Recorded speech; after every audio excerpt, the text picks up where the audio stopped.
శశి కిచెన్కి స్వాగతం. ఈరోజు పిల్లల కోసము నేను ఒక మంచి ఐటెం చూపిస్తున్నాను. చాలామంది ఉప్మా తినరు, గోధుమ రవ్వ ఉప్మా తినరు, బొంబాయి రవ్వ ఉప్మా తినరు. వాళ్ళ కోసము ఒక మంచి ఫుడ్ అండి. ఇది మంచి ఐటమ్స్ అనమాట. చిన్నపిల్లలు తినొచ్చు, పెద్దవాళ్ళు తినొచ్చు. ఇంకా ఆలస్యం ఎందుకు, మనం రెడీ చేసుకుందాం. దోశ పోతున్నాను నేను ఈరోజు. దోశ దీంతో ఎలా పోయాలో నేను చూపిస్తానండి. ఇది హెల్తీ ఫుడ్ అండి, మంచి ఫుడ్ అండి. ఇది పిల్లలకు మంచి ఆరోగ్యం కూడా చాలా చాలా బాగుంటుంది. ఇది ఈజీగా అరిగిపోతుందండి. మరి ఇంకా ఆలస్యం ఎందుకు, నేను చూపిస్తున్నాను. క్యారెట్, గోధుమ రవ్వ, బొంబాయి రవ్వ, ఇవి కొన్ని రైసు, అన్ని దినుసులు కలిపిన ఉగ్గు లాంటిది. ఇది పౌడరు. ఇది డ్రై ఫ్రూట్స్ వేసి నేను మిక్సీ పట్టుకున్నాను. ఇది సగ్గుబియ్యము, బాలరు బియ్యము ఈ యొక్క పొడి చేసుకున్నాను. కరివేపాకు, ఇడ్లీ రవ్వ, ఇది రాగులు పిండి, జీలకర్ర టేస్టీ కోసం, సాల్ట్, తరిగి పెట్టుకున్న పచ్చిమిర్చి, ఆనియన్స్. ఇప్పుడు నేను వీటిని అన్నీ దీంతో ఈ స్పూన్తో రెండు స్పూన్లు నేను వేసుకున్నాను. ఇవన్నీ కూడా రెండు స్పూన్లు వేసాను. దానికి సరిపడా వాటర్ కూడా, ఈ గ్లాస్ వాటర్ సరిపోతుందండి. ఇంక ఇప్పుడు ఆలస్యం ఎందుకు, నేను ఇప్పుడు బొంబాయి రవ్వ వేసేస్తున్నాను. తరిగి పెట్టుకున్న ఉగ్గు పౌడర్ వేసేస్తున్నాను. సగ్గుబియ్యము, బార్ల బియ్యం అండి. ఇవి డ్రై ఫ్రూట్స్ కలిపినవి. ఇవి డ్రై ఫ్రూట్స్. ఇడ్లీ రవ్వ, ఇది రాగి పిండి,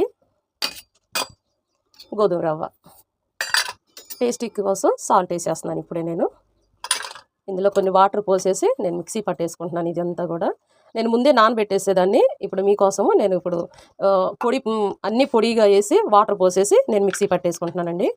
వీటన్నిటిని మిక్సీ పట్టేసుకుందాం మనము. అన్నీ ఇందులో వేసేసాం, వాటర్ కూడా వేసేసాను. అన్నీ మిక్సీ పట్టేసుకుందాం ఇప్పుడు.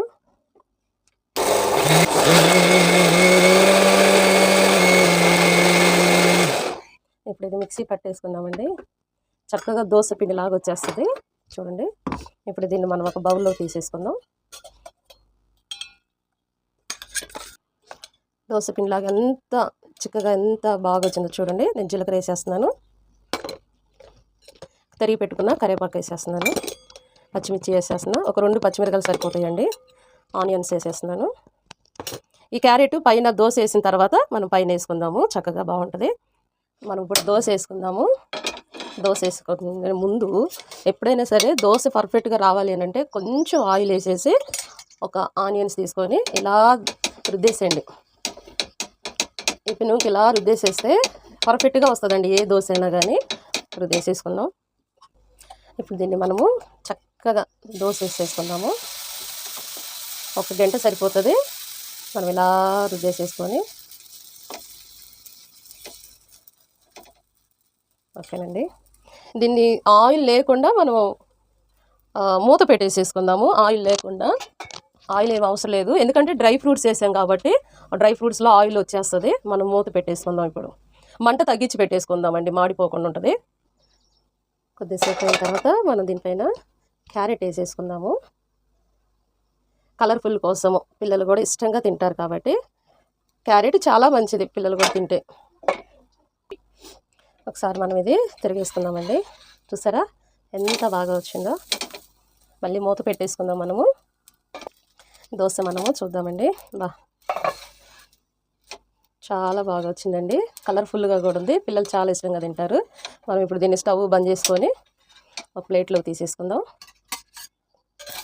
చాలా చాలా బాగుందండి. పిల్లలు చాలా ఇష్టంగా తింటారనమాట. ఎందుకంటే ఉప్మా తినరు చాలామంది పిల్లలు. అందుకని చెప్పేసి ఇలా దోశ వేసేసాను. ఈ దోశ నేను ఇప్పుడు తింటాను. నిమ్మకాయ చట్నీ అయినా, కారపొడి అయినా, మీకు ఏ చట్నీతో తినాలనుకుంటే ఆ చట్నీతో తినొచ్చు. నేనైతే నిమ్మకాయ, ఇప్పుడు ఎండాకాలం కాబట్టి మనం తినొచ్చు, కారపొడితోనైనా తినొచ్చండి. నచ్చితే లైక్ చేయండి, షేర్ చేయండి, సబ్స్క్రైబ్ చేయండి. మీరు కూడా మీ ఇంట్లో తయారు చేసుకొని తినండి పిల్లలతో. Thank you.